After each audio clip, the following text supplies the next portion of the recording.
حدثني عمر قال حدثني أبو النضر عن أبي سلمة بن عبد الرحمن عن عبد الله بن عمر عن سعد بن أبي وقاص عن النبي صلى الله عليه وسلم أنه مسح على الخفين وأن عبد الله بن عمر سأل عمر عن ذلك فقال نعم إذا حدثك شيئا سعد عن النبي صلى الله عليه وسلم فلا تسأل عنه غيره۔ خفین اس کا معنی ہے موزے۔ خف کا معنی ہے ایک موزہ، خفین کا معنی ہو گیا دو موزے۔ تو مسح علی الخفین یعنی موزوں پر مسح کرنے کا بیان۔ وضو جب آدمی کرے تو پاؤں دھونے چاہیے، مگر کسی آدمی نے اگر موزے پہنے ہوئے ہوں تو پھر پاؤں کو دھونے کی ضرورت نہیں، موزوں کے اوپر مسح کر لیا جائے انگلیوں کے ساتھ، ایسے اوپر کو پنڈی کی طرف، پاؤں کے اوپر سے۔ مسح علی الخفین یہ 80 صحابہ کرام سے منقول ہے۔ کتنے؟ 80 صحابہ کرام سے مسح علی الخفین موزوں پر مسح کی روایات منقول ہے۔ یعنی حدیث کی ایک قسم ہوتی ہے جس کو کہا جاتا ہے احادیث متواترہ، حدیث متواتر، اور حدیث متواتر حکم کے اعتبار سے اور عمل کے اعتبار سے بالکل ایسے سمجھو جس طرح قرآن کریم کی آیت ہوتی ہے، قطعی، یقینی۔ تو 80 صحابہ کرام سے موزوں کے اوپر مسح کا ثبوت ہے۔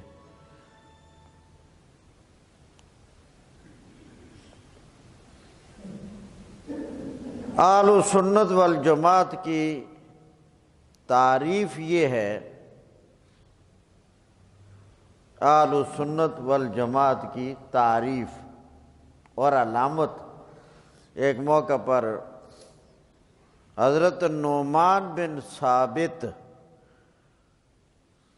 یعنی امام ابو حنیفہ رحمۃ اللہ علیہ، انہوں نے فرمایا ہماری یعنی اہل سنت والجماعت کی تعریف یہ ہے، نحن نفضل الشیخین، نحن نفضل الشیخین، ہم فضیلت دیتے ہیں دوسرے صحابہ کرام پر حضرات شیخین یعنی ابو بکر صدیق اور حضرت عمر رضی اللہ تعالی عنہما۔ نفضل الشیخین، ہم شیخین کو یعنی ابو بکر صدیق کو اور حضرت عمر کو دوسرے صحابہ کرام پر فضیلت دیتے ہیں۔ وَنُحِبُّ الْخَطَنَيْنِ، وَنُحِبُّ محبت سے، وَنُحِبُّ الْخَطَنَيْنِ، اور ہم نبی کریم صلی اللہ علیہ وسلم کے دو دامادوں سے محبت رکھتے ہیں، حضرت عثمان اور حضرت علی رضی اللہ تعالیٰ عنہ۔ نحن نفضل الشیخین وَنُحِبُّ الْخَطَنَيْنِ، ہم شیخین کو دیگر صحابہ پر فضیلت دیتے ہیں، ابو بکر صدیق اور حضرت عمر کو رضی اللہ تعالیٰ عنہما، اور حضرت رسول اللہ علیہ وسلم کے دو دامادوں سے محبت کرتے ہیں، یعنی حضرت عثمان اور حضرت علی المرتضیٰ رضی اللہ تعالیٰ عنہ۔ وَأَن نَرَى الْمَسْحَ عَلَى الْخُفَّيْنِ، اور ہم موزوں کے اوپر مسح کو جائز سمجھتے ہیں۔ تو یہ تین چیزیں ہوگی، ان نفضل الشیخین، ہم شیخین کو فضیلت دیتے ہیں دیگر صحابہ پر، وَنُحِبُّ الْخَتَنَيْنِ، اور ہم رسول اللہ کے دو دامادوں سے محبت کرتے ہیں، وَنَرَى الْمَسْحَ عَلَى الْخُفَّيْنِ، اور ہم موزوں کے اوپر مسح کو جائز سمجھتے ہیں۔ نہیں، ان پر نہیں کرنا، موزوں پر، جرابوں پر نہیں، موزوں پر۔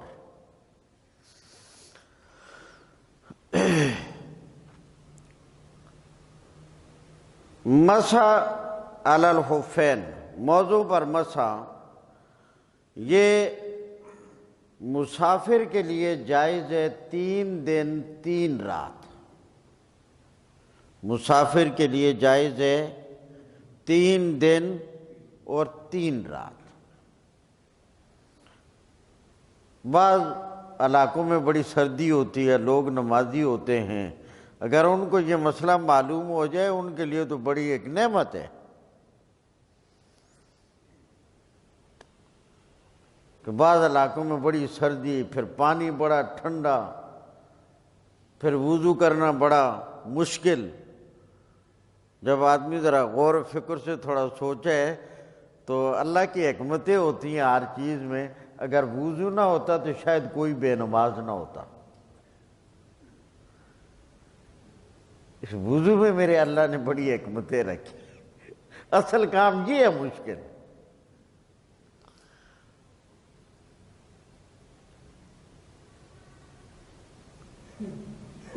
تو الغرض یہ موضوع پر مسح کرنا مسافر کے لیے 3 دن 3 راتیں، یعنی جب آدمی وضو کر کے موزے پہن لے تو موزے پہننے کے وقت سے وقت کا ابتدا اور آغاز نہیں ہوگا، اس کے بعد جب آدمی کو حدث لائق ہوگا یعنی وضو ٹوٹے گا، اس وقت سے وقت شروع ہوگا۔ جس وقت وضو ٹوٹا ہے اس وقت سے لے کر آگے 72 گھنٹے، 3 دن 3 راتیں 72 گھنٹے ہی بنتے ہیں نا، تو جس وقت وضو ٹوٹا ہے وہاں سے ٹھیک 72 گھنٹے،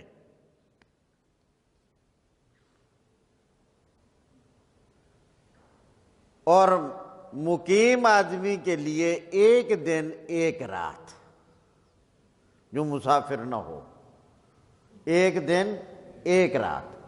جب اس نے موزے پہن لیے اور موزے پہننے کے بعد جب اس کا وضو ٹوٹے گا وہاں سے شروع ہوگا تو 1 دن 1 رات کا دورانیہ ہوتا ہے ٹھیک 24 گھنٹے، یعنی جب وضو ٹوٹا ہے اس وقت سے لے کر ٹھیک 24 گھنٹے دوسرے دن اس وقت تک موزوں پر مسح کی اجازت ہے، اتارنے کی ضرورت نہیں۔ یہاں ایک چھوٹا سا میں سوال کرنے لگا ہوں کیونکہ مسئلہ گزرا ہوا ہے تو سب نے توجہ سے سننا ہے اور جس کو جواب آتا ہو فوراً دے دے۔ سوال یہ ہے کہ جب مسافر کے لیے 72 گھنٹے پورے ہو گئے اور وہ آدمی وضو کی حالت میں ہے جب 72 گھنٹے پورے ہوئے، 72 وہ آخر ٹائم کا جو آخری دورانیہ ہے، مثلاً 72واں گھنٹہ شروع ہوا، وہ جب پورا ہوگا اور وہ پورا ہونے کے وقت انسان باوضو ہے، تو اب بتاؤ جب وہ موزہ اتارے گا تو اس کے لیے کیا حکم ہے؟ سارا وضو کرے گا یا نہیں کرے گا، یا کیا صورتحال ہے؟ اس کا جواب دیں۔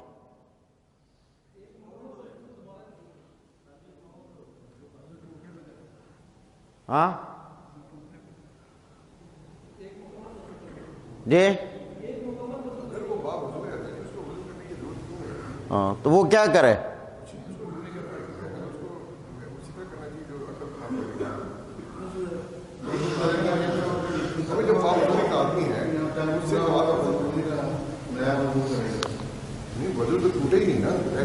اچھا بس ٹھیک ہے، ماشاء اللہ۔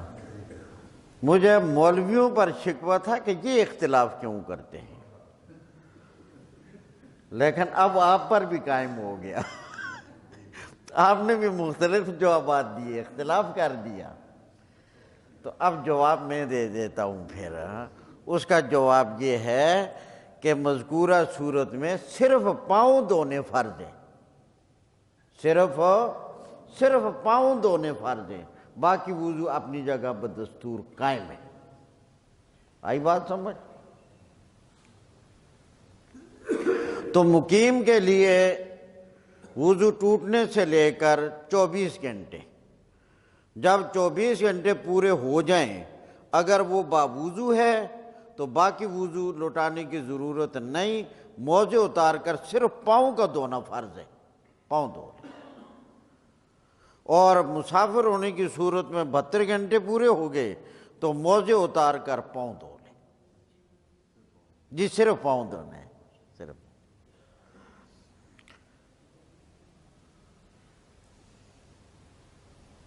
یہ بنیادی مسئلہ موضوع پر مسح کا وہ میں نے بتا دیا۔ اب پہلی باب میں امام بخاری رحمۃ اللہ علیہ نے 4 حدیثیں نقل کی ہیں، ان میں سے پہلی جو حدیث ہے، پہلے اس کا مفہوم، اس کا واقعہ سمجھ لیں، پھر ترجمہ کرتے ہیں۔ حضرت عمر رضی اللہ تعالی عنہ کے دور میں کوفہ کے گورنر بنائے گئے تھے حضرت سعد بن ابی وقاص رضی اللہ تعالی عنہ۔ امیر المومنین تھے حضرت عمر رضی اللہ تعالی عنہ، اور کوفہ کے گورنر کون تھے؟ حضرت سعد بن ابی وقاص رضی اللہ تعالی عنہ۔ حضرت عمر رضی اللہ تعالی عنہ کے بیٹے حضرت عبداللہ بن عمر یہ اس دوران کوفہ چلے گئے، کوئی کام تھا، کوفہ میں گئے۔ حضرت سعد بن ابی وقاص رضی اللہ تعالی عنہ سے ملے، اور حضرت سعد بن ابی وقاص رضی اللہ تعالی عنہ نے وضو کیا اور موزے پہنے ہوئے تھے، اور انہوں نے موزوں پر مسح کیا۔ تو حضرت عبداللہ بن عمر کو بڑا تعجب ہوا، فرمایا کہ حضرت آپ مسح کر رہے ہیں موزوں پر، آپ پاؤں دھوتے کیوں نہیں؟ آپ موزوں پر مسح کر رہے ہیں۔ حضرت عبداللہ بن عمر کو سعد بن ابی وقاص کے موزوں پر مسح کرنے سے بڑا تعجب ہوا، بڑی حیرانگی ہوئی کہ حضرت آپ مسح کر رہے ہیں۔ حضرت سعد بن ابی وقاص رضی اللہ تعالیٰ عنہ نے فرمایا، بھائی نبی کریم صلی اللہ علیہ وسلم نے اس پر عمل کیا ہے، اور نبی علیہ السلام نے اس کا حکم بھی فرمایا ہے، آپ کا فعل بھی ہے اور آپ کا ارشاد بھی ہے، اور آپ نے موضوع پر مسح کرنے کی اجازت دی ہے۔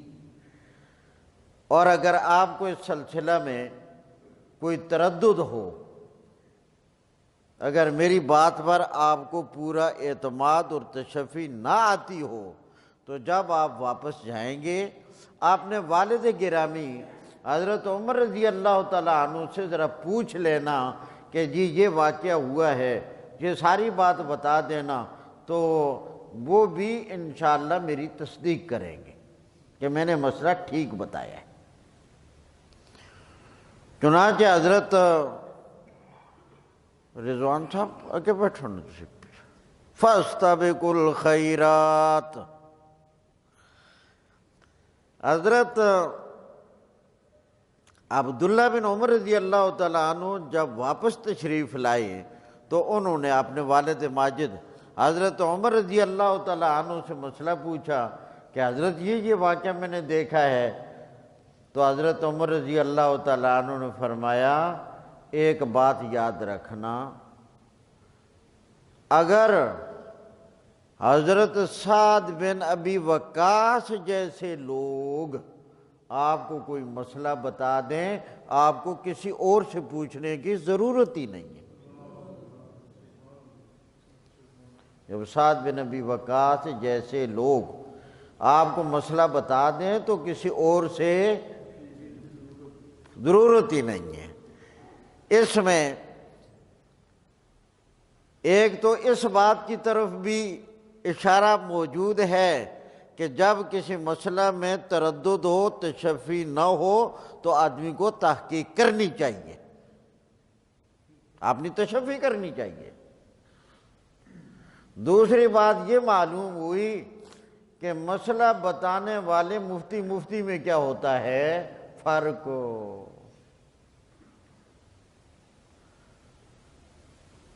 حضرت عمر رضی اللہ تعالیٰ عنہ نے فرمایا کہ جب حضرت سعد بن ابی وقاص جیسی شخصیت، یعنی ہر ایسا انسان جو علم میں مضبوط ہو اور ٹھوس علم رکھنے والا ہو اور مضبوط علم رکھنے والا ہو، اچھی تحقیق والا ہو، تو اس آدمی کی جب بات آ جائے پھر اور آگے مزید بڑھنے کی ضرورت ہو نہیں۔ یہ تو حدیث کا مفہوم اور خلاصہ میں نے آپ کو بتا دیا۔ اب یہاں ایک چھوٹا سا سوال ہے، میں پہلے سوال قائم کرتا ہوں پھر جواب بھی خود ہی دینے کی زحمت کروں گا۔ سوال یہ ہے کہ حضرت عبداللہ بن عمر رضی اللہ تعالیٰ عنہ نے نبی کریم صلی اللہ علیہ وسلم کا زمانہ پایا ہے، آپ کی صحبت پائی ہے، آپ کے ساتھ رہے ہیں، آپ کے ساتھ حج میں رہے ہیں، آپ کے ساتھ سفر کیے ہیں، تو کیا حضرت عمر کو موضوع پر مسح کا مسئلہ معلوم نہ تھا؟ دوسری بات، پھر عجیب بات یہ ہے کہ میں نے ابھی تھوڑی دیر پہلے عرض کیا کہ مسح کی روایات کتنے صحابہ سے منقول ہیں؟ 80۔ ماشاءاللہ، ان 80 میں حضرت عبداللہ بن عمر بھی شامل ہے، روایتیں ان سے بھی منقول ہیں۔ تو ایک تو حضرت عبداللہ بن عمر کی رفاقت اور صحبت نبی علیہ السلام کے ساتھ، اس کا بھی تقاضا یہ ہے کہ آپ کو مسح علی الخفین کا مسئلہ معلوم ہونا چاہیے تھا، اور آپ سے مسح کی روایتیں بھی منقول ہیں، اس سے بھی معلوم ہوتا ہے کہ آپ کو مسئلہ معلوم ہے۔ تو پھر اس حدیث کا کیا مطلب ہے کہ انہوں نے سعد بن ابی وقاص کو کہا کہ آپ مسح کرتے ہیں؟ جواب سمجھ آ گیا؟ سوال سمجھ آیا جہاں؟ اللہ دا کرم، سوال تو سمجھ آ گیا نا، آدھا کام تو ہو گیا، آدھا رہ گیا، آدھا کام ہو گیا، آدھا نصف۔ وہ ایک آدمی تھا نا، وہ کسی جگہ شادی کے لیے تیار ہو گیا، تو اس کے دوست و احباب نے کہا یار جہاں کا آپ سوچ رہے ہو آپ عقل سے کام لیں، وہاں آپ کا رشتہ نہیں ہو سکتا، چونکہ بظاہر حالات کے پیش نظر تناسب نہیں تھا، وہ کچھ اور کیفیت کے لوگ، یہ بیچارہ اور، تو دنیاوی اعتبار سے بظاہر کوئی ربط، کوئی مناسبت، کوئی جوڑ نہیں تھا۔ تو کہا کہ یار وہاں یہ تو خواب بھی ایسا نہیں آ سکتا، آپ جیتے جاگتے کہتے ہیں کہ میں وہاں شادی کرنا چاہتا ہوں۔ اس نے کہا یار تم خواہ مخواہ ہمت ہار بیٹھے ہو، آدھا کام ہو گیا ہے، آدھا رہتا ہے، آدھا ہو گیا ہے۔ انہوں نے کہا وہ کیسے؟ کہا نکاح اور شادی نام ہے دو چیزوں کا، ایک ہے ایجاب اور ایک ہے قبول، ایک ایجاب کرے دوسرا قبول کرے، شادی ہو گئی۔ تو آدھا کام یعنی میں تیار ہوں، بس صرف آدھا باقی ہے، تو خیر سوال اور جواب مل کر دونوں ایک بات بن جاتی ہے. سوال ہو گیا، سوال آدھی بات تو بن گئی، آدھی رہ گئی. جواب: حضرت عبداللہ بن عمر رضی اللہ تعالیٰ عنہ کو مطلقاً مسح کے بارے میں کوئی تردد نہ تھا. ان کو اس مسئلہ میں شک پڑا چونکہ پہلے سے جو ان کو مسئلہ معلوم تھا، جو حضور کو دیکھا بھی اور نقل بھی کیا کہ سفر کے دوران مسافر آدمی مسح کر سکتا ہے. انہوں نے رسول اللہ کو سفر کی حالت میں ایک نہیں 12 مسح کرتے ہوئے دیکھا. اور حضرت عبداللہ بن عمر نے جو روایت نقل کی ہے مسح کی، وہ بھی مسافر کے مسح کے بارے میں نقل کی ہے. مسافر کے بارے میں حضرت عبداللہ بن عمر کو ذرہ برابر کوئی تردد نہیں تھا. مقیم کے بارے میں آپ نے یہ جب دیکھا تو اس دن معلوم ہوا کہ مجھے یہی اندازہ تھا کہ مسح علی الخفین یہ صرف مسافر کے لیے ہے، مقیم آدمی کے لیے شاید جائز نہ ہو. تو حضرت سعد بن ابی وقاص نے فرمایا نہیں، یہ جس طرح مسافر کے لیے ہے اسی طرح مقیم کے لیے بھی ہے، مگر مدت کا فرق ہے، اس کے لیے ایک دن ایک رات ہے. تو بھائی آپ اس میں تردد نہ کریں، مقیم آدمی کے لیے بھی ایک دن ایک رات یعنی 24 گھنٹے موضوع پر مسح کرنا جائز ہے. اور یہ میں نے نبی کریم علیہ السلام سے خود سنا ہے اور میں نے آپ کو یہ عمل کرتے ہوئے دیکھا بھی ہے. اور مزید تحقیق آپ جا کر واپس اپنے والد ماجد حضرت عمر رضی اللہ تعالیٰ عنہ سے کر لینا. جب حضرت عمر سے پوچھا، انہوں نے فرمایا سعد بن ابی وقاص نے بالکل ٹھیک مسئلہ بتایا ہے. اور ویسے بھی میں آپ کو بتاؤں کہ جب سعد بن ابی وقاص جیسے لوگوں سے مسئلہ تم سن لو، پھر آگے مزید کسی سے تحقیق اور تشفی کے لیے پوچھنے کی ضرورت ہی نہیں. سمجھ آگئے کہ نہیں؟ اب جی، زمین و آسمان کا فرق ہے. موزہ ہوتا ہے چمڑے کا، جراب ہوتی ہے دھاگے کی. تو دھاگے اور چمڑے میں بہت بڑا فرق ہوتا ہے. اسی طرح موزہ ہوتا ہے یا ہمارے زمانے کے اعتبار سے ریگزین کا، وہ بھی موزہ ہی ہے. اور جراب ہوتی ہے دھاگے کی. تو اس لیے دھاگے والی شے اس پر مسح جائز نہیں، صرف موزوں پر جائز ہے. ترجمے پر غور. باب المسح علی الخفین، یہ باب ہے موزوں پر مسح کرنے کے بیان میں.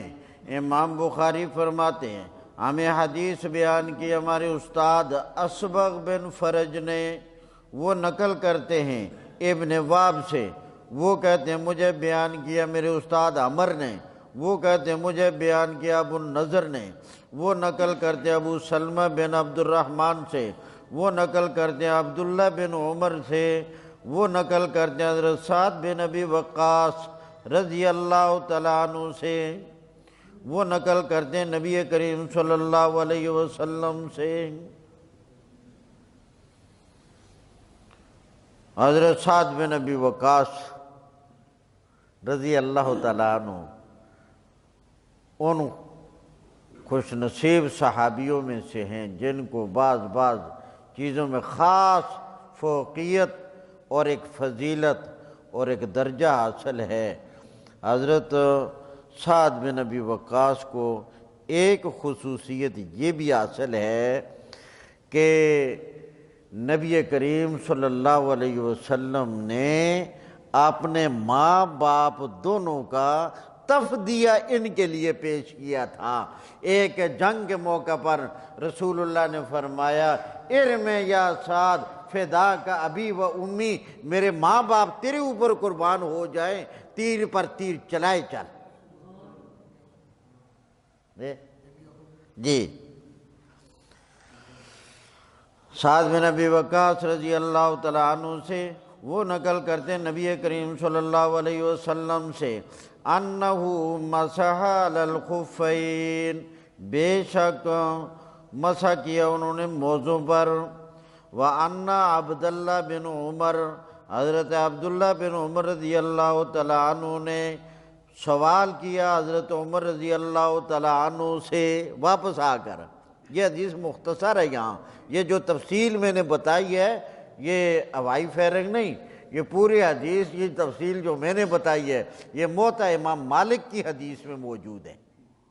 کہاں کی؟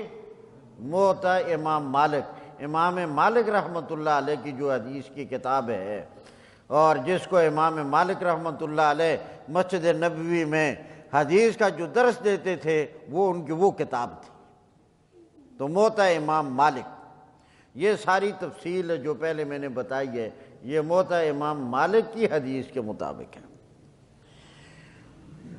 سأل عمر، حضرت عمر رضی اللہ تعالیٰ عنہ سے پوچھا، عن ذالک، اس مسئلہ کے متعلق کہ میں نے سعد بن ابی وقاص کو حالت اقامت میں موضوع پر مسح کرتے ہوئے دیکھا۔ فقال، حضرت عمر نے جواب میں فرمایا، نعم، بالکل ٹھیک۔ اذا، اور پھر فرمایا، اذا حدثک شیئا سعد، جب سعد آپ سے کوئی مسئلہ بیان کرے نبی کریم صلی اللہ علیہ وسلم سے، آپ کے حوالے سے، فلا تسأل عنہ غیرہ، پھر سعد بن ابی وقاص کے علاوہ کسی اور سے پوچھنے کی ضرورت نہیں ہے۔ وقال موسیٰ بن عقبہ، آگے اسی کی تائید میں ایک دوسری سند بیان کر دی کہ اسی طرح کی سند ایک دوسری حدیث دوسری سند کے ساتھ بھی آتی ہے۔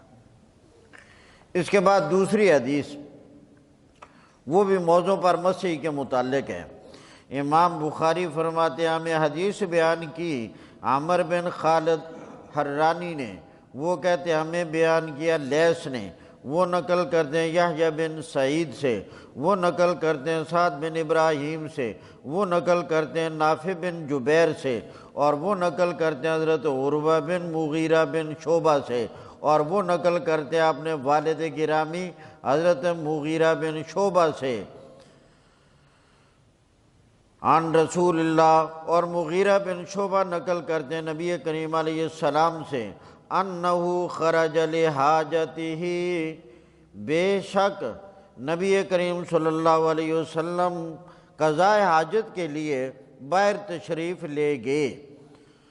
فتبع المغیرۃ، حضرت مغیرہ بھی پیچھے چل پڑے۔ فتبع المغیرۃ، رسول اللہ جب قضاء حاجت کے لیے تشریف لے گئے تو مغیرہ بن شعبہ بھی پیچھے چل پڑے۔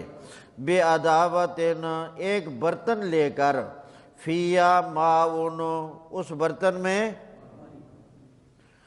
فصب علیہ، پھر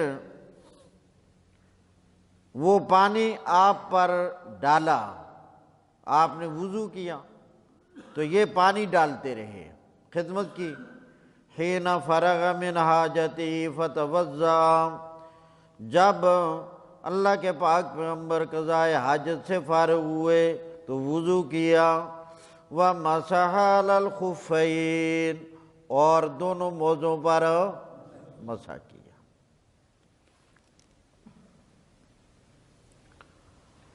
لاہور میں یہ بات سمجھنی بھی بڑی آسان ہے۔ اگر کوئی آدمی کہے جی موزہ کیا ہوتا ہے، کہاں سے ملتا ہے، کیسے ہوتا ہے، بالکل قریبی رائے بینڈ، موزے پر موزہ، رنگ برنگے موزے۔ حدثنا ابو نعیم، ہمیں حدیث بیان کی ابو نعیم نے، وہ کہتے ہیں ہمیں بیان کیا شیبان نے، وہ نقل کرتے ہیں یحییٰ سے، وہ نقل کرتے ہیں ابو سلمہ سے، اور وہ نقل کرتے ہیں جعفر بن عمرو بن امیہ زمری سے، ان ابا اخبرہ، ان کے باپ نے ان کو بتایا کہ انہو رأى رسول اللہ صلی اللہ علیہ وسلم، انہوں نے اللہ کے پاک پیغمبر کو دیکھا، اللہ کے پاک پیغمبر کو دیکھا، یمسح علی الخفین، موزوں پر مسح کرتے ہوئے۔ ہمیں بیان کیا عبدان نے، وہ کہتے ہیں ہمیں خبر دی عبداللہ نے، وہ کہتے ہیں ہمیں خبر دی اوزائی نے، وہ نقل کرتے ہیں یحییٰ سے، وہ نقل کرتے ہیں ابو سلمہ سے، وہ جعفر بن عمرو بن امیہ سے، وہ اپنے باپ سے، قال فرمایا رأیت النبی صلی اللہ علیہ وسلم، میں نے دیکھا نبی کریم صلی اللہ علیہ وسلم کو، یمسح علی عمامتہ، آپ نے مسح کیا اپنی پگڑی پر، وخفیہ، اور اپنے موزوں پر۔ اس حدیث میں دو چیزوں پر مسح کا ذکر آ گیا، پگڑی پر اور موزوں پر۔ موزوں کا تو ظاہر ہے آپ کو معلوم ہو گیا، موزوں پر مسح ہے، باقی رہ گیا مسئلہ یہاں پگڑی کا۔ تو اسی لیے چاہے قرآن ہو چاہے حدیث ہو، انسان ابتداءً استاد سے پڑھے بغیر مطالعے کے ساتھ حل کرنا چاہے تو اس انسان کے بھٹک جانے کا قوی امکان ہوتا ہے کہ وہ سمجھے نا۔ اس لیے استاد سے پڑھنے کے بعد پھر ایک برکت حاصل ہو جاتی ہے، پھر بنیاد بن جاتی ہے، پھر مطالعے فائدے دیتے ہیں۔ تو یہاں پگڑی پر مسح کا ذکر ہے، یہ جیسے میں نے پگڑی باندھی ہے، پگڑی کے اوپر مسح کرنا، تو یہ یاد رکھنا ابتدائی اسلام میں اللہ کی حکمتوں کی بنیاد پر احکام میں تغیر تبدل ہوتا رہا، تو ابتدائی اسلام میں پگڑی کے اوپر مسح کرنے کی اجازت تھی۔ بعد میں پگڑی پر مسح کرنے سے منع کر دیا گیا تھا کہ اب آپ لوگوں نے وضو میں پگڑی پر مسح نہیں کرنا، سر کے اوپر مسح کرنے، پگڑی پر مسح بالکل جائز نہیں ہے۔ حدیث کی کتاب ہے کتاب الآثار،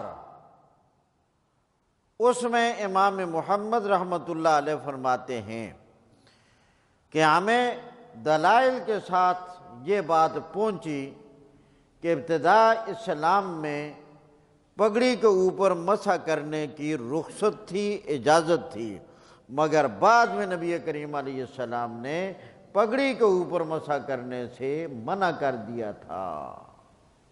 اب کوئی آدمی پگڑی پر مسح کرے اور کہے جی بخاری کی حدیث میں آ گیا تو یہ جائز نہیں ہوگا۔ بات سمجھ آ گئی کہ نا؟ ویسے آدمی خالی الذہن ہو، کئی لوگ بیچارے جو استاد سے پڑھتے نہیں تو پوری سمجھ تو ہوتی کوئی نہیں، پھر وہ بات پر جی بخاری میں آ گیا ہے۔ یہاں تو آپ بہت سارے مسائل میں دیکھیں گے حقیقت کچھ اور ہوتی ہے۔ تو پگڑی پر مسح یہ ابتداءً اس کی رخصت اور اجازت تھی، بعد میں یہ حکم ختم کر دیا گیا، فرمایا اب تم پگڑی پر مسح نہیں کر سکتے، مسح سر کے اوپر کرنا ضروری ہے۔ چوتھے حصے سر کا مسح کرنا فرض ہے اور پورے سر کا مسح کرنا سنت ہے۔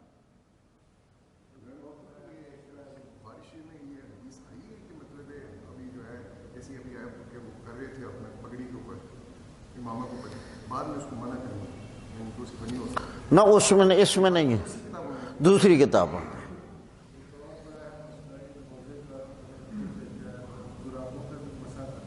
نہ جرابوں پر مسح جائز نہیں ہے، جراب لا یجوز، جرابوں پر مسح جائز۔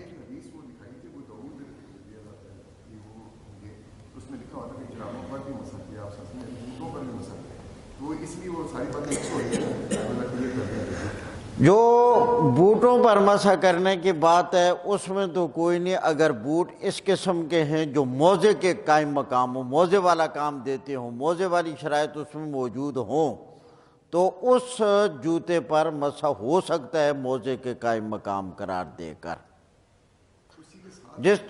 جس طرح یہ فوجیوں کے بوٹ ہوتے ہیں۔ اور باقی رہ گیا مسئلہ جرابوں پر مسح کا، تو یاد رکھیے جرابوں کی کل 4 قسمیں ہوتی ہیں، جرابوں کی کل 4 قسمیں ہوتی ہیں۔ وہ اس طرح ابتداءً جرابوں کی دو قسمیں ہیں۔ نمبر ایک، رقیقین، پتلی جراب۔ رقیقین کیا معنی ہے؟ پتلی جراب۔ دوسری قسم ہے سخینین، موٹی جراب۔ رقیقین پتلی جراب، سخینین موٹی جراب۔ جرابوں میں فرق بھی ہوتا ہے، بعض پتلی ہوتی ہیں اور بعض موٹی ہوتی ہیں۔ پتلی جراب وہ بھی دیکھ لیں، موٹی بھی دیکھ لیں۔ تو رقیقین باریک پتلی جراب، سخینین موٹی جراب۔ پھر ان میں سے ہر ایک کی دو قسمیں ہیں، مجلدین اور غیر مجلدین۔ تو اب معنی یہ ہوا کہ رقیقین جراب جو اس کی بھی دو قسمیں، ایک ہے مجلدین اور ایک ہے غیر مجلدین۔ سخینین کی بھی دو قسمیں، ایک ہے مجلدین اور ایک ہے غیر مجلدین۔ رقیقین غیر مجلدین وہ جراب کہ جو جراب ہی ہو، بس ایسی جرابوں پر مسح کی قطعاً کوئی صورت جواز کی ہے ہی نہیں، ایسی جرابوں پر مسح جائز نہیں۔ رقیقین مجلدین کہہ لیں یا منالین کہہ لیں کہ جس کے نیچے چمڑا لگایا گیا ہو، جس کے نیچے چمڑا چڑھایا گیا ہو، ایسی جرابوں پر بھی مسح بالکل ناجائز ہے، کوئی صورت نہیں جواز کی۔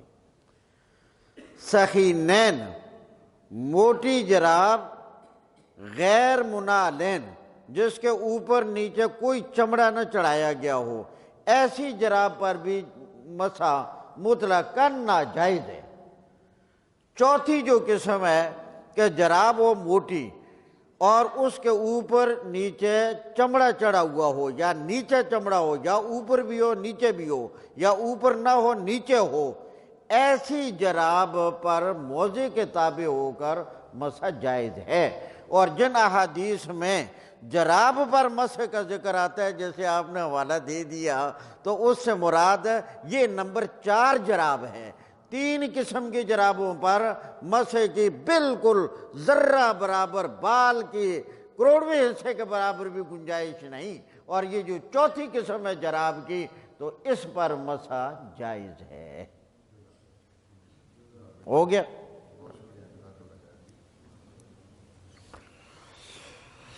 اللہ آگے باب نمبر 49، باب اذا ادخل رجلیہ وہما طاہرتان۔ ذرا پہلے مسئلہ سمجھ لیں اچھی طریقے سے، پھر ترجمہ کرتے ہیں۔ مسئلہ یہ ہے کہ جب آدمی موزہ پہنے، ظاہر ہے موزہ پہنے گا تو پھر آگے مسح کرنے کی نوبت آئے گی۔ جب آدمی موزہ پہنے تو موزہ پہنتے وقت طہارت ہونی چاہیے۔ موزہ پہنتے وقت یہاں ذرا بڑی توجہ کی درخواست ہے، مسئلہ چونکہ مسائل ہے نا، مسائل میں ذرا بھی آگے پیچھے ہو گیا تو کام کیا ہو جائے گا؟ خراب ہو جائے گا۔ کیونکہ مسئلہ صحیح نہ ہو نا تو یہ تو بالکل مسائل بہت مشکل چیز ہے، توجہ ہو پوری۔ تو ہاں موزہ پہنتے، جب آدمی موزہ پہنے تو اس وقت کیا ہونی چاہیے؟ طہارت، پاکیزگی۔ پھر طہارت کی 2 قسمیں ہیں، طہارت کی 2 قسمیں، ایک ہے طہارت ناقصہ اور ایک ہے طہارت کاملہ۔ چاہے طہارت کاملہ ہو تب، چاہے طہارت ناقصہ ہو تب۔ اب طہارت کاملہ کیا ہے اور طہارت ناقصہ کیا ہے، اس کو ذرا سمجھیں۔ طہارت کاملہ تو یہ ہے، بالکل ظاہر ہے، جس میں کوئی پوشیدگی ہے ہی نہیں، کہ آدمی پورا وضو کرے اور پورا وضو کر کے آخر میں موزے پہن لے۔ یہ کیا ہے؟ طہارت کاملہ۔ دوسری قسم ہے طہارت ناقصہ، اس میں ذرا خصوصی توجہ۔ طہارت ناقصہ یہ ہے کہ آدمی باقی وضو نہ کرے، پہلے پاؤں دھو لے، پہلے پاؤں دھو لے، اور پاؤں دھونے کے بعد موزے پہن لے، اس کے بعد دوبارہ بے وضو ہونے سے پہلے کسی وقت بھی باقی اعضاء کو دھو کر وضو کر لے، یہ طہارت ناقصہ ہے۔ اس سے معلوم ہوا اگر پاؤں دھو کر موزے پہن لیے، گھنٹے 2 گزر گئے، 3 گزر گئے، اور اس کے بعد اس کا وضو ٹوٹ گیا، پھر وہیں سے آگے باقی وضو نہیں مکمل کر سکتا، اب موزے اتار کر پہلے سارا وضو پھر کرے اور پھر موزے پہنے۔ تو طہارت ناقصہ کی صورت میں یہ شرط ہے کہ پاؤں دھوئے، پاؤں دھو کر موزہ پہن لیا، باقی وضو کچھ دیر بعد کیا، لیکن جب دوبارہ وضو کرے گا تو موزے پہننے سے لے کر دوبارہ وضو کرنے تک درمیان میں اس کا وضو ٹوٹا نہ ہو، حدث نہ ہوا ہو، تب وہ اس سے آگے وضو کر کے اور اس طرح موزے پہن کر آگے مسح کر سکتا ہے۔ سمجھ آ گئی کہ نہیں؟ ہاں، کوئی راضی نہیں ہوئے میرا خیال ہے، ہاں، کہ موزہ پہننا ہے طہارت پر۔ طہارت کی 2 قسمیں، ایک ہے طہارت کاملہ اور ایک ہے طہارت ناقصہ۔ طہارت کاملہ یہ کہ پورا وضو کر کے موزے پہن لے۔ طہارت ناقصہ یہ ہے کہ آدمی بے وضو ہے، وہ باقی وضو نہ کرے، خلاف ترتیب پہلے پاؤں دھو لے، ترتیب تو اور ہے نا، تو پاؤں آخر میں آتے ہیں، تو وہ بالکل ترتیب کو بدلتے ہوئے جو آخری کام ہے وہ سب سے پہلے کر لے، پاؤں دھو لے، تو پاؤں دھونے کے بعد موزے پہن لے، باقی وضو بعد میں کرے۔ اگر فوراً ہی دھو کر پہن لیے پھر تو کوئی شک ہے ہی نہیں، اگر دیر سے گویا کہ باقی وضو کیا تو پھر یہ دیکھا جائے گا کہ اس وقت سے لے کر درمیان میں بے وضو ہوا ہے کہ نہیں۔ اگر بے وضو ہو چکا ہے پھر موزے پہننا درست نہیں ہے، پھر اتارے اور نئے سرے سے وضو کرے پورا، اور اگر درمیان میں وضو نہیں ٹوٹا تو پھر آگے مکمل کر لے، وہ پہلے جو پاؤں دھو لیے وہ کافی ہیں۔ ہو گیا؟ اب ترجمے پر غور۔ باب اذا ادخل رجلیہ، جب آدمی داخل کرے اپنے دونوں پاؤں کو، وہما طاہرتان، اس حال میں کہ پاؤں دونوں پاک ہوں۔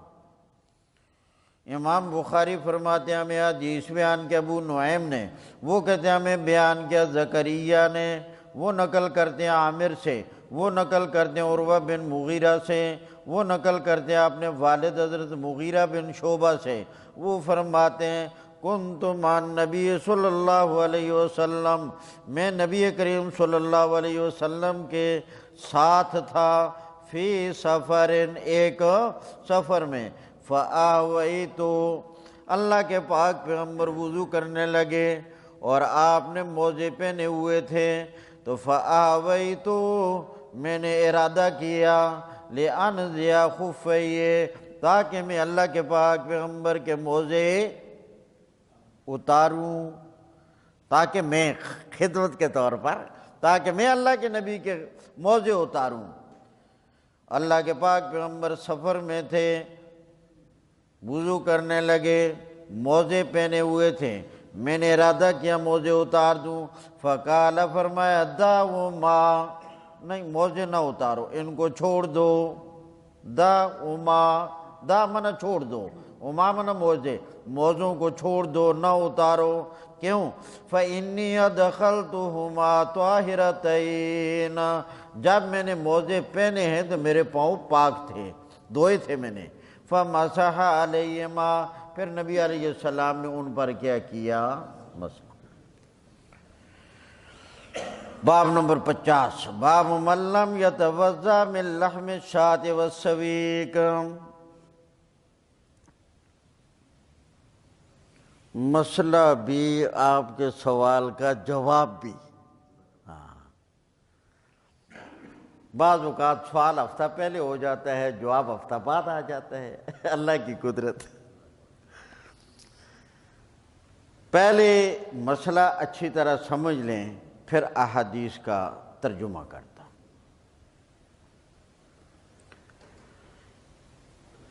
جیسے ابھی میں نے بتایا کہ ابتدائی اسلام میں مسائل میں، احکامات میں کوئی تغیر تبدل ہوتا رہا۔ ایک مسئلہ یہ بھی ہے جس میں تغیر تبدل ہوا کہ ابتدائی اسلام میں، اچھا ایک بات اور ذہن میں رکھنا تاکہ آسانی ہو جائے، احکام شرعیہ کی چند قسمیں ہوتی ہیں، شرعی احکام کی درجہ بدرجہ چند قسمیں ہوتی ہیں، مثلا فرض، واجب، سنت مؤکدہ، سنت غیر مؤکدہ، مستحب، حرام، مکروہ تنزیہ، مکروہ تحریمی۔ یہ کیا ہوتے ہیں؟ احکام شرعیہ کی قسمیں۔ ان کی تعریف کیا ہے کہ بھئی فرض کون سا ہے، کیا حکم ہے، واجب کون سا ہے، اس کا کیا حکم ہے، مستحب کیا ہے، اس کا کیا حکم ہے، مباح کیا ہے، اس کا کیا حکم ہے۔ ان سب کی وضاحت اور تفصیل ہم نے اپنی ایک چھوٹی سی کتاب جس کا نام ہے معراج مسلمانی، اس کے اندر لکھ دی ہے۔ یہ 8 قسمیں بھی احکام کی لکھ دی اور ان کی تعریف بھی لکھ دی ہے۔ معراج مسلمانی یہ اس کا نام ہے، معراج مسلمانی۔ تو خیر ان احکام شرعیہ میں سے ایک قسم ہے مستحب۔ ایک قسم کیا ہے؟ مستحب۔ مستحب کی تعریف یہ ہوتی ہے اگر آدمی اس پر عمل کر لے تو ثواب ملتا ہے، اگر عمل نہ کرے تو گناہ کوئی نہیں ہوتا۔ آئی بات سمجھ؟ مستحب اسے کہتے ہیں کہ جس پر آدمی عمل کر لے تو ثواب ملتا ہے، اگر عمل نہ کرے تو گناہ بالکل نہیں ہوتا، ذرا برابر بھی۔ اتنی بات سمجھ آ گئی، اب آسانی ہو جائے گی انشاءاللہ۔ ابتدائی اسلام میں یہ حکم تھا کہ جب کوئی آدمی باوضو ہے اور وہ کوئی ایسی چیز کھاتا ہے جو آگ پر پکائی گئی ہے، آگ پر پکی ہوئی چیز کھاتا ہے، وہ گوشت ہو، چاہے بکری کا ہو، اونٹ کا ہو، مرغی کا ہو، کسی پرندے کا ہو، پنیر ہو، جو چیزیں بھی آگ پر پکائی جاتی ہیں، تو آگ پر پکائی ہوئی چیز اگر کوئی آدمی استعمال کرے تو اس کے بعد حکم تھا کہ وضو کرے، مگر یہ وضو کرنا حکم اس کا فرض واجب والا نہیں تھا، یہ وضو کرنا مستحب تھا۔ آئی بات سمجھ؟ کہ جب کوئی آدمی آگ پر پکی ہوئی چیز استعمال کرے تو اس کے لیے پھر مستحب یہ ہے کہ وہ نیا وضو کرے، مگر بعد میں آخر میں نبی کریم صلی اللہ علیہ وسلم نے اس استحباب کو بھی منسوخ کر دیا، فرمایا اب قیامت تک آگ پر پکی ہوئی چیز کھانے سے وضو کرنا مستحب نہیں ہے۔ اب کوئی آدمی اگر اس انداز سے وضو کرے گا کہ بھئی ہوتا رہا ہے تو بالکل ناجائز ہوگا۔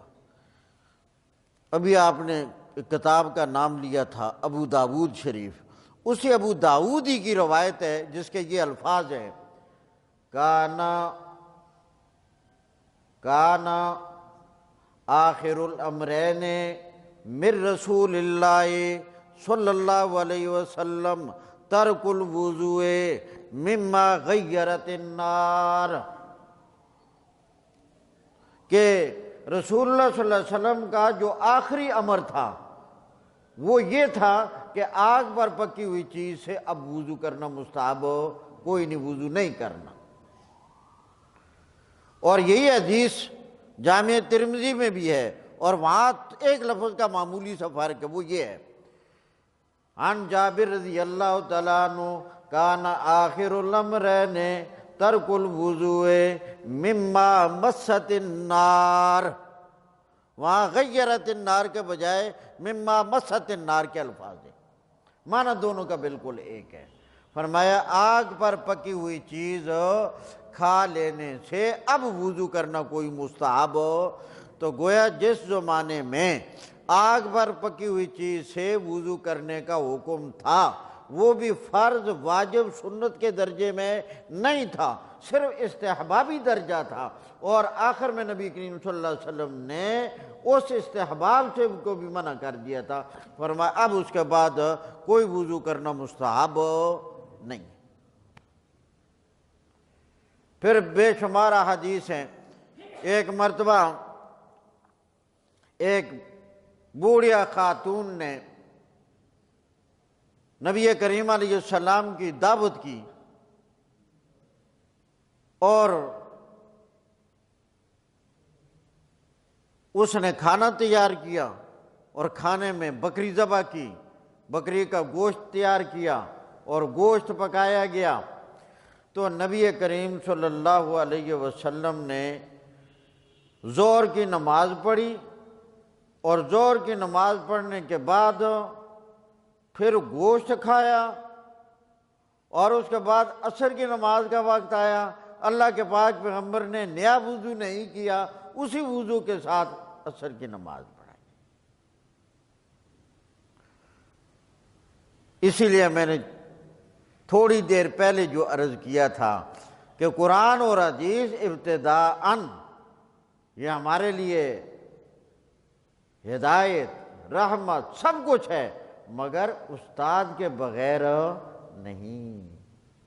اب ایک آدمی وہ احادیث دیکھ لے کہ جن میں ذکر آ گیا کہ بھائی پنیر کھانے کے بعد وضو ہے، بکری کا گوشت کھانے کے بعد وضو ہے، اونٹ کا گوشت کھانے کے بعد وضو کیا، وہ کہ جی یہ دیکھو آج تک مسئلے کا پتہ ہی نہیں چلا، آج پتہ چلا، بخاری میں بھی آ گیا، فلاں کتاب میں بھی آ گیا، لہٰذا اب یہ عمل کیا جائے گا اس کے بعد۔ تو جب اس کو پوری حقیقت، پورے مسئلے کی تحقیق معلوم نہ ہو تو وہ بجائے ہدایت کے الٹا گمراہی کی طرف چل پڑے گا۔ آئی بات سمجھ؟ تو اس لیے آگ پر پکی ہوئی چیز سے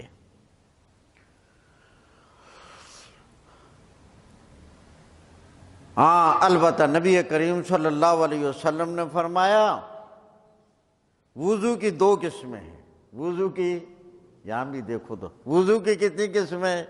ایک ہے اصطلاحی اور شرعی وضو، وہ وہی ہے جو آپ نماز کے لیے کرتے ہیں، اور دوسرا ہے لغوی وضو۔ کیا ہے؟ لغوی۔ تو نبی کریم علیہ السلام قربان جائے اللہ کے پاک پیغمبر کے سمجھانے پر، فرمایا میں نے جو منع کیا ہے کہ آگ پر پکی ہوئی چیز کو کھانے کے بعد وضو نہیں کرنا، اس سے مراد ہے وضو اصطلاحی، اس سے مراد ہے وضو اصطلاحی۔ باقی وضو لغوی وہ فرمایا کھانا کھانے کے بعد کرنا ہے،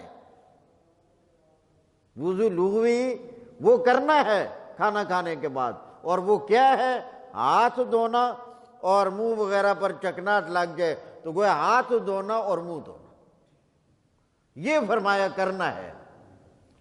اس کی دلیل جامع ترمذی میں حدیث ہے کہ نبی کریم صلی اللہ علیہ وسلم نے کھانا کھایا، اور عملی طور پر یہ نیا وہ زمانہ تھا جب اللہ کے نبی نے آگ پر پکی ہوئی چیز کو کھانے کے بعد وضو کے عدم کا حکم دیا تھا، یہ وہ زمانہ چل رہا تھا۔ تو اللہ کے پاک پیغمبر نے کھانا کھایا، گوشت کھایا، اور کھانا کھانے کے بعد رسول اللہ نے پانی منگوایا، اور پانی منگوا کر آپ نے ہاتھ دھوئے، چکناٹ تھی، اور منہ دھویا، کلی کی، اور پھر فرمایا یا اکراش ھذا الوضوء مما غیرت النار، اب آگ پر پکی ہوئی چیز سے اگر کرنا چاہو تو یہ وضو کرو، یہ وضو لغوی، ہاتھ دھو لیے اور کلی کر لی۔ اسی لیے حضرت صلی اللہ علیہ وسلم نے اونٹ کے گوشت کے بارے میں پھر اس وضو لغوی کا حکم دیا، کیونکہ اس میں چکناٹ ہوتی ہے۔ تو یہ لغوی وضو جو ہے یہ باقی ہے، اور یہ مستحب ہے، اور یہ ثواب ہے، اور اصطلاحی وضو وہ فرمایا ختم۔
غریباں نے روزے رکھنے شروع کی تھے، دینی بڑے ہو گئے، آسا درس کے شروع کی تھا، کھنگنا نال ٹیم ہی ختم۔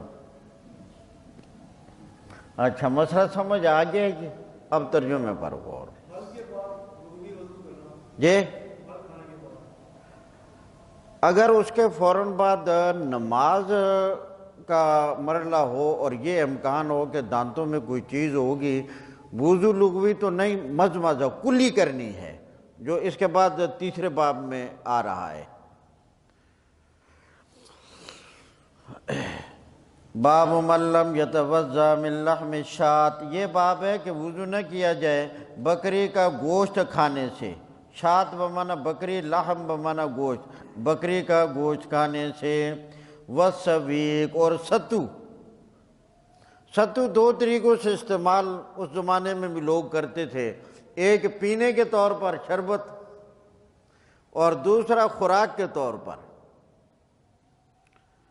تو آپ لوگوں نے شاید کیا ہے کہ نہیں استعمال کیا؟ پینے والا کیا ہے، کھانے والا نہیں کیا؟ اچھا، میں نے اللہ کے فضل سے کھانے والا بھی کیا ہے، اسی لیے میرے منہ میں پانی آ گیا، مجھے وہ ستو یاد آ گیا، ان کا ذائقہ ایک نہیں 12 کھائے، بڑا مزیدار ہوتا ہے ستو، کیا ہی کہنے۔ اچھا کبھی آپ کو ہو سکتا ہے کھلا دیں، بھئی کوئی کوشش کر دے رہی ستو لیا، اصل میں بنانے کا مسئلہ ہوتا ہے۔ تو ہمارے علاقے میں مکی کے جو ہے نا ستو، وہ کھانے کے لیے بڑے زبردست. آگے اس کے استعمال کے طریقے کئی ہوتے ہیں، لسی میں بھی استعمال کیے جاتے ہیں، شربت میں بھی کیے جاتے ہیں، دودھ میں بھی کیے جاتے ہیں. بڑا مزیدار. تو وہ ستو چونکہ پہلے دانوں کو بھونا جاتا ہے، بھوننے کے بعد پھر وہ بھی آگ سے گزرتے ہیں، وہ بھی آگ سے گزرتے ہیں.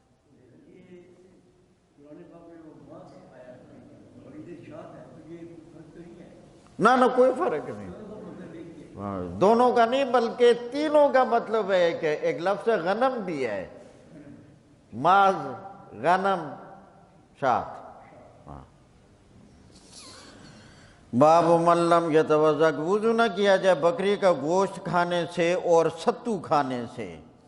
وَأَكَلَ ابو بکر و عمر و عثمان، کھایا ابو بکر، عمر، عثمان رضی اللہ تعالیٰ عنہم نے یہ گوشت اور ستو. فَلَمْ يَتَوَضَّعُوا، ان تینوں بزرگوں نے اس کے بعد وضو نہیں کیا.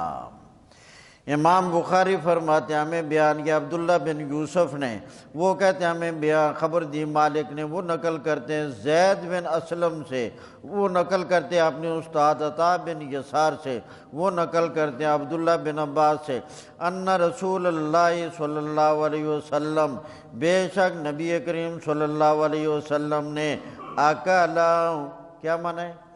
کھایا، کاتفا، دست، کندھا، دستی، شاتن، بکری کی. تو نبی علیہ السلام کو یہ دستی کا گوشت محبوب بھی تھا، پسند بھی تھا. آگے کتاب الاطعمہ میں انشاءاللہ آپ پڑھیں گے کہ حضور کو کون کون سی چیزیں کھانے میں مرغوب اور پسند تھیں. تو دستی کا گوشت یہ رسول اللہ صلی اللہ علیہ وسلم کو بڑا پسند تھا. ہوتا ہے ایک ہی جانور ہے، میرے رب نے کیا اپنی قدرتیں ہیں، ہر گوشت کے حصے کی تاثیر الگ ہے اور پکنے کے اعتبار سے بھی الگ ہے. سب سے زیادہ جلدی پکنے والا گوشت میں سے، جو اندر کی چھوٹی چیزیں کلیجی وغیرہ ان کو چھوڑ کر، سب سے زیادہ جلدی پکنے والا حصہ گوشت کا یہ دستی کا گوشت ہوتا ہے. بڑی نرم بوٹی، منہ میں پانی تو نہیں آیا؟ آج کوئی حال ایسا ہی ہے. چلو نوکے سوکے صبر تو کرنا ہی ہے. ان رسول اللہ صلی اللہ علیہ وسلم اکلا کاتف شات، نبی کریم علیہ السلام نے بکری کا کندھا اور دستی کا گوشت کھایا، شانے کا گوشت کھایا. ثم صلی، پھر نماز پڑھی، ولم یتوضا، اور وضو نہیں کیا. یعنی آگ پر پکی ہوئی چیز سے اب وضو نہیں کرنا. امام بخاری فرماتے ہیں ہمیں بیان کیا یحییٰ بن بکیر نے، وہ کہتے ہیں ہمیں بیان کیا لیث نے، وہ نقل کرتے عقیل سے، وہ نقل کرتے ابن شہاب سے، وہ کہتے ہیں ہمیں مجھے خبر دی جعفر بن عمر بن امیہ نے، ان اباہ اخبرہ، ان کے والد گرامی نے ان کو بتایا کہ انہو رأى النبی صلی اللہ علیہ وسلم، انہوں نے دیکھا نبی کریم صلی اللہ علیہ وسلم کو یحتز من کتف شات، بکری کے شانے سے، دستی سے کاٹ کاٹ کر گوشت کھا رہے تھے. کاٹ کاٹ کر، کیونکہ رسول اللہ صلی اللہ علیہ وسلم کو جیسے میں نے ابھی بتایا یہ گوشت پسند بھی تھا. ایک اور حدیث ہے، ایک مرتبہ نبی کریم صلی اللہ علیہ وسلم کے گھر میں خود بکری ذبح ہوئی، تو یہی تھا بھائی پڑوسیوں میں گوشت تقسیم کرنا اور اپنے لیے بھی رکھنا ہے. جب نبی کریم صلی اللہ علیہ وسلم واپس آئے تو فرمایا ہاں بھائی وہ بکری آج جو ذبح کرنے کا ہوا تھا ذبح کر دیے؟ کہا جی ذبح ہو گئی. تو پھر وہ تقسیم کر دی. فرمایا ساری بکری ختم ہو گئی، ایک دستی باقی ہے، ایک دستی باقی ہے. چونکہ وہ دستی باقی رکھی، رسول اللہ صلی اللہ علیہ وسلم کو دستی کا گوشت محبوب بھی تھا، تو فرمایا ساری بکری ختم، ایک دستی کا گوشت باقی. اللہ کے پاک پیغمبر نے فرمایا پھر کہو کیا کہتے ہو؟ فرمایا ساری بکری ختم، دستی باقی، اللہ کے نبی نے فرمایا ساری بکری باقی، دستی باقی نہیں، کیونکہ وہ آخرت کے لیے ذخیرہ بن گئی جو باقی ہے، اور جو خود کھائیں گے وہ آخرت کے لیے ذخیرہ تو فنا فی اللہ کی تہ میں بقا کا راز مضمر ہے۔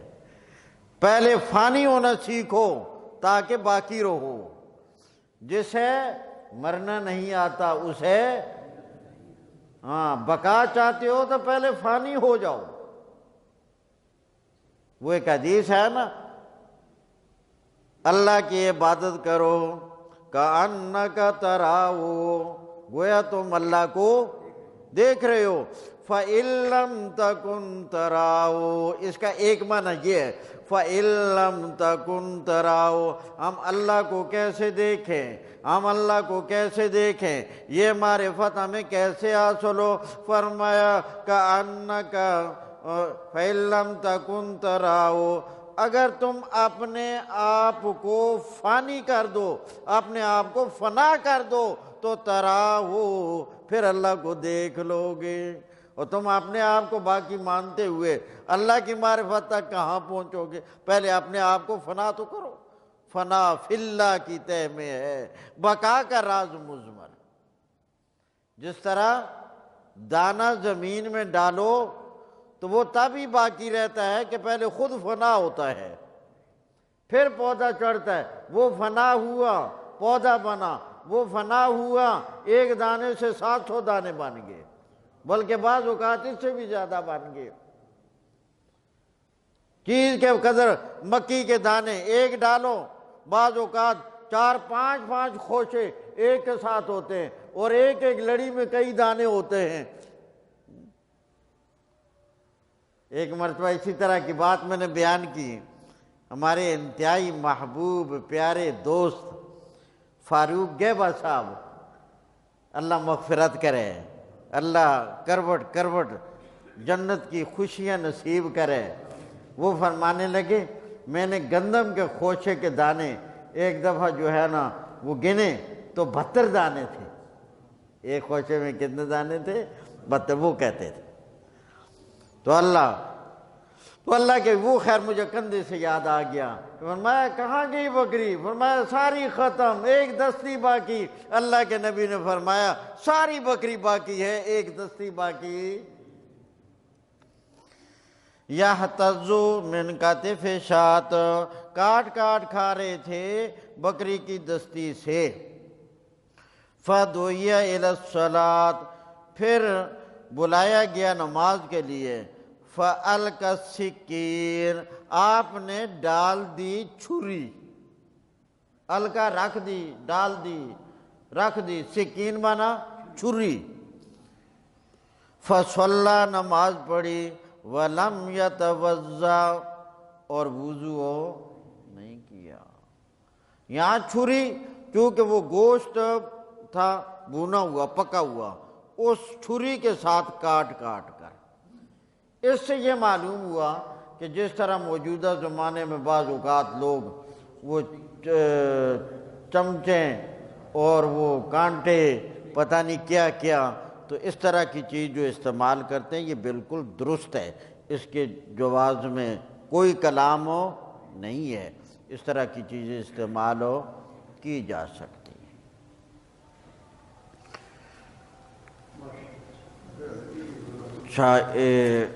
آج وہ تو میرا خیال ہے وہ آج تو مشکل ہو جائے گا، پھر کل ہی کریں گے، ہاں پتہ ہی نہیں چلتا نا ٹائم، اللہ کرے کہ درمیان والا وقت تھوڑا بڑا ہو جایا کرے نا۔ جی